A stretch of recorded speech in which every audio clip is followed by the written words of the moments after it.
მოგესალმებით. თქვენ უსმენთ პოდკასტების სერია გზას შენამდეს მე-13 ეპიზოდს. მე კი მისი ავტორი ნინო ტოგონიძე ვარ. დღეს მინდა ვისაუბრო თუ როგორ ვლინდება ისისი ასტროლოგიაში. ასტეროიდი ისისი აღმოაჩინეს 1856 წლის 23 მაისს ინგლისში, ქალაქ ოქსფორდში. ისისი ასოცირდება ერთიანობასთან, სიყვარულთან, ერთგულებასთან, თავდადებასთან, მხარდაჭერასთან, სინთეზთან, გადაწყობასთან, აღდგენასთან, ალქიმიასთან, სულის დაკარგული ნაწილების დაბრუნებასთან, შინაგანი ფრაგმენტაციის განკურნებასთან, საკუთარი თავის მთლიანობის პოვნასთან, სხვასთან კავშირის მეშვეობით, უნდალინთან და სექსუალურ მაგიასთან და ასევე შინაგან ღვთაებრივ დედასთან. ისისის ასტეროიდის მდებარეობა ჩვენს ნატალურ რუკაში სახლის და ზოდიაქოს ნიშნის მიხედვით, ისევე როგორც მისი ასპექტები სხვა პლანეტებთან ან ციურ სხეულებთან, გვიჩვენებს ჩვენი ცხოვრების იმ სფეროს, სადაც შეგვიძლია ცხოვრებისეული გამოცდილებიდან მიღებული სიბრძნე განვასხეულოთ, გავხსნათ გული და გამოვასხიოთ სიყვარული სამყაროში და მთელი გულით მიუძღვნათ თავით ჩვენ სულის მიზანს. ასევე მისი მდებარეობა გვიჩვენებს იმ სფეროს, სადაც გვაქვს სულის ჭრილობები, ან ჩვენი ფსიქიკის დანაწევრებული ნაწილები, რომლებიც აღდგენას და განკურნებას საჭიროებენ. ისისის მდებარეობა გვიჩვენებს ფოკუსის წერტილს, სადაც შეგვიძლია შევაერთოთ და გავაერთიანოთ ჩვენი შინაგანი ნაწილები, რათა გავხდეთ უფრო სრულყოფილი და მთლიანი. და ასევე შევძლოთ სხვების დახმარება მათი დანაწევრებული ნაწილების აღდგენასა და განკურნებაში. ისის არქეტიპულად ასტროლოგიაში კავშირი აქვს ქალწულის ენერგიასთან და პოლარობის მეშვეობით იერთიანებს თევზების ენერგიასაც. ისისი ასტროლოგიაში ერთიანობისა და თავდადების ენერგიაა. ის აერთიანებს და ერთმანეთთან აკავშირებს ყველაფერს, რაც ერთი შეხედვით განცალკევებული ან განსხვავებულია. ისისი თავად არის სიყვარული, ჩვენი ცნობიერების ის მდგომარეობა, რომელიც გვაჩვენებს, რომ ყველანი ერთმანეთთან და სამყაროსთან ღრმა კავშირში ვართ. ცაზე ბრწყინავი ვარსკვლავებით დაწყებული, დედამიწაზე არსებული მინერალებით და ჩვენი სხეულის უჯრედებით დამთავრებული. ისისი გვეხმარება, როდესაც ვხვდებით ტრავმულ გამოცდილებებში, კარგავთ ჩვენი სხეულისა თუ სულის ნაწილებს, ვიშლებით და ფრაგმენტირდებით. მისი მიზანია ჩვენი შინაგანი მთლიანობის აღდგენა, განკურნება და დაკარგული სულის ნაწილების უკან დაბრუნება. იგი ერთგულებისა და ღრმა რწმენის ცოცხალი განსახიერებაა. ისის ორი ფორმა გააჩნია: დაფარული, ანუ შებურული და ნამდვილი, გამოვლენილი.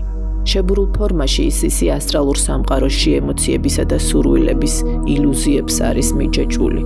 ხოლო გამოვლენილ ნამდვილ ფორმაში ის ფლობს ღრმა სულიერ ცოდნას. მისი შებურული ფორმა შეიძლება გამოიხატოს ჩვენი მიდრეკილებით ემოციების გავლენით ზედმეტად მივეჯაჭვოთ ცხოვრებისეულ მოვლენებს, რამაც შეიძლება ჩვენი აღქმა წარსულის ემოციური ჭრილობებითა და ტკივილებით განაპირობოს. მაგალითად, რთულმა ბავშვობამ შესაძლოა ავტომატური უნდობლობა და მუდმივი სიფრთხილე განავითაროს. ამის შედეგად ჩვენ ხშირად ვერ აღვიქვავთ მოვლენებს და ადამიანებს ისეთი სიზუსტით, როგორც სინამდვილეშია. ამიტომ სიმართლე ჩვენთვის კვლავაც დაფარული რჩება. მხოლოდ მაშინ, როდესაც ნათლად გავაცნობიერებთ, როგორ მოქმედებს ჩვენი პიროვნების ფორმირებაზე გარე სამყარო, წარსულის ტრავმები და ემოციური გამოცდილებები, შეგვიძლიათ გავხსნათ გული, ღრმად დაუკავშირდეთ ჩვენ შინაგან არსს და გამოვავლინოთ ისისის ენერგიის უმაღლესი, დადებითი თვისებები. ისისი ძლევამოსილი არქეტიპია, რომლის სიღრმისეული აღქმაც ყველაზე უკეთ შესაძლებელია ეზოთერული ასტროლოგიის ჭრილში. ისისის არქეტიპზე დაკვირვება გვეხმარება გავაერთიანოთ ეზოთერულ ასტროლოგიაში ქალწულის ნიშანი, მისი ეზოთერული მმართველი მთვარე და ამ ნიშნის ემანაციები, მეორე და მეექვსე სხივი. ალან ოუკენი თავის წიგნში სულზე ორიენტირებული ასტროლოგია განმარტავს უძველეს კავშირს ქალწულსა და ისის შორის. უძველესი სიბრძნის სწავლების მიხედვით სიტყვა ვირგო, ანუ ქალწული მოდის ატლანტიდური სიტყვიდან, რომელიც აღნიშნავდა დედობრივ საწყის. ასტროლოგიაში შავი მთვარე ლილიტი ატლანტიდის ბოლო ქალწული ქალღმერთის სახელი იყო. არსებობს ქალწულის არქეტიპის კიდევ 3 სახელი, რომელთა შესწავლაც კიდევ უფრო ნათლად გამოავლენს ამ ნიშნის ეზოთერულ ბუნებას. ეს სახელებია ევა, ისისი და მარიამი. ევა წარმოადგენს კაცობრიობის მენტალურ ბუნებას და ცოდნის შეძენისკენ სწრაფვას. ის სიმბოლურად გამოხატავს ხის ნაყოფის ჭამას, ანუ იმ სიბრძნისა და გამოცდილების მიღებას, რომელსაც სული ფიზიკურ ინკარნაციაში ყოფნისას იძენს. როგორც აღვნიშნე, ისისი 2 ფორმაში ვლინდება: დაფარული და ნამდვილი. ისიც ცოდნის შეგროვების პროცესთან არის დაკავშირებული. თუმცა მისი მთავარი სფერო ემოციური, ანუ ასტრალური სამყარო და მისი ილუზიებია.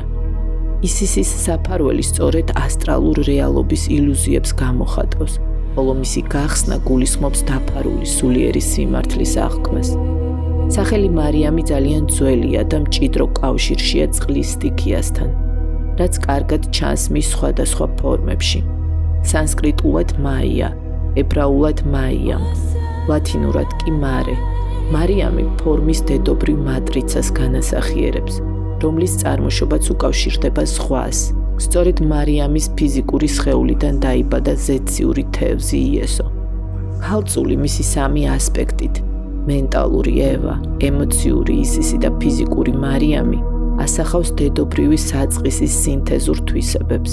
ის აგროვებს და აერთიანებს საჭირო ინფორმაციასა და გამოცდილებებს, რათა სწორედ შეარჩიოს და უზრუნველყოს ყველა აუცილებელი საკვები მომავალი სულის ზრდისა და განვითარებისთვის. მიუხედავად იმისა, რომ ეზოთერული ასტროლოგია ინტუიციურ აღქმას ეფუძნება, რომელიც მკვეთრად განსხვავდება რაციონალური სამეცნიერო მიდგომებისგან, მთვარე, როგორც ქალწულის ნიშნის მმართველი და ქალღმერთის სიმბოლო, სრულ თანხვედრაშია მეცნიერებასთან, რადგან დედამიწაზე სიცოცხლის არსებობა და კაცობრიობის განვითარება წარმოუდგენელი იქნებოდა მთვარის ორბიტალური გავლენის მიმოქცევებისა და სხვა ბუნებრივი პროცესების გარეშე. შესაბამისად, ჩვენ ნათლად ვხედავთ, თუ როგორ უკავშირდება მთვარე ქალწულის არქეტიპის ქალღმერთებს, ცერერას, მარიამს და ისის. ეს დედობრივი ენერგიები ასტროლოგიურ დონეზე გვეხმარებიან ცხოვრებისეული გამოცდილების გადამუშავებასა და სინთეზში, რათა ამ გზით მივაწოდოთ ჩვენ სულს აუცილებელი საკვები, მისი ზრდისა და შინაგანი განვითარებისთვის. სწორედ ამ კონტექსტში ისისის ქალწულის არქეტიპისა და დედობრივ საწყისში წარმოადგენს ჩვენი ემოციებისა და სურვილების სინთეზს. და სწორედ ამიტომ აქვს მას განსაკუთრებული კავშირი ეზოთერულ ასტროლოგიის 2 და 6 სხივებთან, სიყვარული და სიბრძნე და თავდადება და იდეალიზმი. ეზოთერულ ასტროლოგიაში 7 სხივი დაკავშირებულია ჩვენი როგორც ადამიანების უნართან, განვავითაროთ სულის ცნობიერება, გავაცნობიეროთ ჩვენი ნამდვილი მე, მივაღწიოთ ინდივიდუალობას და ავიღოთ სრული პასუხისმგებლობა როგორც საკუთარი, ისე კოლექტიური ბედის წერის თანაშექმნაზე. თუმცა ამ უნარის განვითარებისთვის აუცილებელია გავცდეთ ეგოზე და პიროვნებაზე ორიენტირებულ ცნობიერებასთან მიჯაჭვულობას. როდესაც მთლიანად ვართ ჩაკეტილი ჩვენი პიროვნების საზღვრებში, საკუთარ თავს ვაიგივებთ მის მიერ შექმნილ ილუზორულ რეალობასთან, რაც მნიშვნელოვნად ასუსტებს ჩვენს უნარს სრულიად ავიღოთ პასუხისმგებლობა ცხოვრებაზე. ამ მდგომარეობაში უფრო მეტად ვართ მიდრეკილი მოვლენები ფატალისტურად აღვიქვათ, ანუ ვიფიქროთ, რომ ყველაფერი ჩვენს ძალებს აღემატება.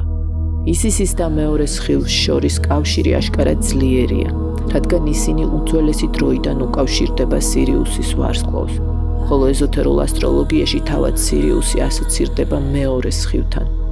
ალან ოუკენი აღნიშნავს, რომ მეორე სხივის, სიყვარულის სიბრძნის მთავარი ვარსკვლავური არხებია მზე და სირიუსი.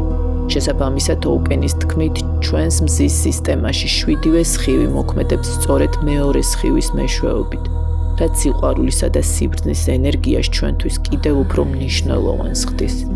ისისის მითოლოგიური ფიგურის წარმოდგენა გვეხმარება უკეთ შევიგრძნოთ მეორე სხივის მნიშვნელობა და გავაცნობიეროთ, როგორ აკავშირებს სიყვარული და სიბრძნე მთელ სიცოცხლეს. ოუკენი განმარტავს, რომ ქალწული არის მეორე სხივის მთავარი მაკონტროლირებელი ფაქტორი და მთავარი ნიშანი, რადგან ის სხვა მეორე სხივის ნიშნებისგან, თევზები და ტყუპებისგან განსხვავებით არა დუალისტურ, არამედ მრავალფორმიან ბუნებას ფლობს. ქალწული დედობრივი ენერგიის მატარებელია და შესაბამისად ყველა ფორმის მშობელი. სირთულეებისა და გამოწვევების დროს ისისი გვეხმარება ჩვენი გამოცდილების საშუალებით დავაბალანსოთ და გავაერთიანოთ ქალწულისა და მისი საპირისპირო ნიშნის თევზების ენერგია. ეზოთერულ ასტროლოგიაში თევზებს მართავს პლუტონი, რომელსაც გააჩნია შივასეული ენერგია, ანუ ნგრევა, რაც ხშირად მტკივნეულია, თუმცა ასევე გვეხმარება დავანგრიოთ მატერიალურ ფორმებთან მიჯაჭვულობა. თევზებისა და მისი ეზოთერული მმართველის პლუტონის ენერგია საშუალებას გვაძლევს გავცდეთ ეგო პიროვნების გამოწვეულ ტანჯვას, რადგან ანგრევს იმ დუალისტურ აღქმას, თითქოს ჩვენი პიროვნება სულიერი არსისგან განცალკევებულია. ალან ოუკენი ამბობს, რომ როცა ადამიანი კარგავს მიჯაჭვულობას ფორმის მიმართ, ის უკვე ფორმას სულის სამსახურში აყენებს. თუ გავიხსენებთ ისისის მითოლოგიურ უნარს აღადგინოს და გააცოცხლოს, კიდევ უფრო ნათელი ხდება, რატომ ასოცირდება იგი მეორე სხივთან. სიყვარული არის ის მატრიცა, ის ძალა, რომელიც შობს ფორმებს, რომლებიც ინახავენ ცხოვრების არსს. სიყვარული არის ის მაკურნებელი ძალა, რომელიც თავისი გამაერთიანებელი ენერგიის მეშვეობით ევოლუციის პროცესს წარმართავს, რათა შეიქმნას უფრო დიდი და უფრო სრულყოფილი გამოვლინებები. სიყვარული და მეორე სხივის ენერგია აერთიანებს, აკავშირებს და ერთმთლიანობად კრავს ყველა იმ გამოვლინებას, რაც ქმნილებაში არსებობს. ის ფაქტი, რომ მეორე სხივთან დაკავშირებული ყველა ასტროლოგიური ნიშანი მუტაბელურია, ასახავს მათ ბუნებრივ უნარს გააერთიანონ და ერთმანეთთან დაუკავშირონ ყველაფერი, რაც სამყაროშია. თუმცა ეს თვისება ერთდროულად გამოწვევადაც შეიძლება მათთვის იქცეს, ვისაც მეორე სხივი ძლიერად აქვს გამოხატული, რადგან ადამიანების უმეტესობა ცხოვრების მოვლენებს აღიქვავს არა სულის, არამედ ეგოს ცნობიერებით. რადგან მეორე სხივი ატარებს ერთიანობისა და ყველაფრის შემოკრების საყოველთაო სწრაფვას, ადამიანებმა, რომლებიც ამ სხივის გავლენით ცხოვრობენ, შესაძლოა დროდადრო დაკარგონ საკუთარი შინაგანი ცენტრი, სტაბილურობა და მიზანმიმართულობა, რადგან ისინი ზედმეტად ექცევიან იმ ადამიანების გავლენის ქვეშ, რომლებთანაც სიყვარულის ენერგიით არიან დაკავშირებულნი. ამავდროულად, თუ მეორე სხივის მქონე ადამიანი სიყვარულზე მეტად სიბრძნის ასპექტს ხაზს უსვამს, შესაძლოა აღმოჩნდეს მეორე უკიდურესობაში, გახდეს ზედმეტად დისტანცირებული, ემოციურად მოწყვეტილი და სხვებისთვის გულგრილი ან თანაგრძნობისგან დაცლილი. მიუხედავად იმისა, რომ თანაგრძნობა სწორედ ამ სხივისთვის უმთავრესი არსებითი თვისებაა. ისისის არქეტიპით ჩვენს ნატალურ რუკაში შესაძლოა დაექვემდებაროს ასეთ გამოწვევებს, განსაკუთრებით მაშინ, როდესაც ეგოს ცნობიერების დონეზე, ყოველდღიურობასა და გარემოს გამოწვევებზე ვართ ორიენტირებული და ამის გამო კარგავთ კავშირს ჩვენ შიგნით არსებულ სიყვარულითა და სიბრძნით სავსე ქალღმერთთან. ისისის არქეტიპით ჩვენს ნატალურ რუკაში შესაძლოა დაექვემდებაროს ასეთ გამოწვევებს, განსაკუთრებით მაშინ, როდესაც ეგოს ცნობიერების დონეზე ყოველდღიურობასა და გარემოს გამოწვევებზე ვართ ორიენტირებული. და ამის გამო კარგავთ კავშირს ჩვენ შიგნით არსებულ სიყვარულითა და სიბრძნით სავსე ქალღმერთისთან. ისისის არქეტიპი, ისევე როგორც მეორე სხივი, გამოირჩევა მაღალი მაგნიტური ბუნებით. მას აქვს უნარი მიიზიდოს, დააკავშიროს და გააერთიანოს.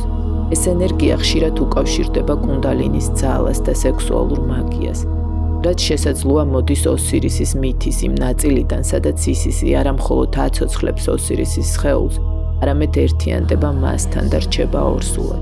ისის ასევე ახასიათებს მეექვსე სხივის ენერგიის უმაღლესი გამოვლინება, სულის სწრაფვა გაერთიანებისკენ, ჩართვისკენ და არა გამიჯვნისკენ. ის წარმოადგენს იმ სულიერ პრინციპს, რომელიც სხვების მიღებით ქმნის მთლიანობას. თუ თვალს მივადევნებთ ისისის მითად გარდაქმნას სხვადასხვა ეპოქასა და კულტურულ კონტექსტში, ნათლად დავინახავთ, რომ მისი ფიგურა დროთა განმავლობაში სულ უფრო ინკლუზიური გახდა.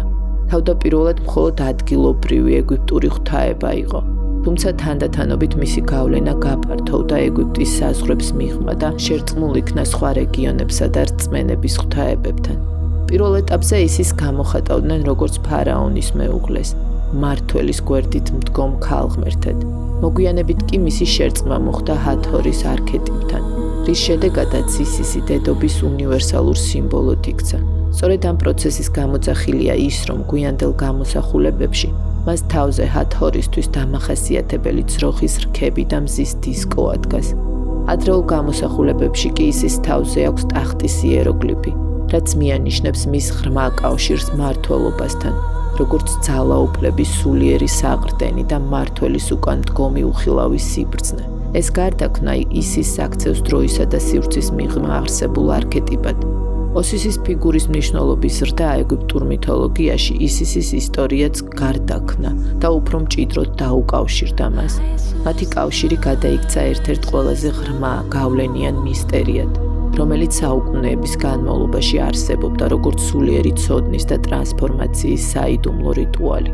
განსაკუთრებით აღსანიშნავია, რომ ალექსანდრე მაკედონელის მიერ ეგვიპტისა და მიმდებარე რეგიონების დაპყრობის შემდეგ ისტორიული მოვლენა, რომელმაც ძლიერი კულტურული შოკი და ტრავმა მოიტანა, მაგრამ ამავდროულად ხელი შეუწყო ბერძნული, ეგვიპტური, ბაბილონური და ინდური სწავლების გადაკვეთასა და სინთეზს. ისისმა განაგრძო საკუთარი არქეტიპის გაფართოება. ამ პროცესში ის თანდათან იდენტიფიკაციას ახდენდა სხვადასხვა ქალღმერთებთან, როგორებიც არიან აფროდიტე, ცერერა, დემეტრა და სხვა, რის შედეგადაც იქცა მრავალ ტრადიციულ, ინტეგრირებულ ღვთაებრივ სიმბოლოდ. დღესაც კი ისისი რჩება თანამედროვეობის სულიერ პანთეონში ერთ-ერთი ყველაზე აქტიური და სიცოცხლით სავსე არქეტიპად. ის კვლავ განასახიერებს სინთეზს, აერთიანებს სხვადასხვა კულტურის უძველეს სიბრძნეს და ადამიანებს ეხმარება შინაგან სრულყოფასა და ერთიანობის პოვნაში. მისი ფიგურა, როგორც სიყვარულის, ძალის, განკურნების და ტრანსფორმაციის მატარებელი, ინსპირაციას აძლევს უამრავ ადამიანს მსოფლიოს სხვადასხვა კუთხეში, განორჩეულად კულტურული თუ სულიერი წარმომავლობისა. ამრიგად, ჩვენს ნატალურ რუკაში ასტეროიდი, ნომერი 42-ის მდებარეობა, ზოდიაქოს ნიშნის, სახლისა და პლანეტებთან ასპექტების მიხედვით, მიუთითებს იმ ცხოვრებისეულ სფეროზე, სადაც შეგვიძლია ჩვენს გამოცდილებებზე დაღრდნობით გავაერთიანოთ სიყვარული და სიბრძნე, გავხსნათ გული და გამოვხატოთ ეს ენერგია ცნობიერად. ისისის პოზიცია გვიჩვენებს იმ სივრცესაც, სადაც შეიძლება თავი მიუძღვნათ შინაგან მოწოდებას, გამოვავლინოთ ნამდვილი ერთგულება და თავდადება, რაც მომდინარეობს სულიერი ცეცხლიდან და არა ეგოს სურვილებიდან. თუმცა რადგან ადამიანების უმეტესობა ჯერ კიდევ ეგოს ცნობიერებაში იმყოფება და სულიერი ხედვის სულად გააქტიურების პროცესშია, მნიშვნელოვანია ვიცოდეთ იმ გამოწვევების შესახებაც, რაც მეორე და მეექვსე სხივის გავლენით შეიძლება გამოვლინდეს ისისის არქეტიპში. ისისის მდებარეობა რუკაში შეიძლება მიანიშნებდეს იმ სფეროზე, სადაც ვეჭიდებით ილუზორულ აღქმებს, რომლებიც მომდინარეობს გაუცნობიერებელი ემოციებისა და სურვილებისგან. ადგილი, სადაც შესაძლოა სხვასთან კავშირის ძიებაში დაუკარგოთ საკუთარი ცენტრი და შინაგანი ბალანსი. შესაძლოა გადაჭარბებულად ვიყოთ ორიენტირებული სიბრძნის დაგროვებაზე პიროვნული კავშირების ხარჯზე. ან ჩავარდეთ იდეალიზმის უკიდურეს ფორმებში, რაც მიგვიყვანს ექსკლუზიურობასა და ფანატიზმამდე. ისისი ამდენად ხდება არა მხოლოდ სიყვარულისა და სიბრძნის სინთეზის სიმბოლო, არამედ სარკეც, რომელიც გვიჩვენებს, სად გვჭირდება დაბალანსება, ეგო და სული, გონება და გული, განსჯა და თანაგრძნობა. მისი არქეტიპი გვიხმობს იმ სიღრმისკენ, სადაც სიყვარული ხდება სიბრძნე და სიბრძნე ცხოვრების გამაერთიანებელი ძალა. დღეისათვის სულ ეს იყო. მომავალ შეხვედრამდე.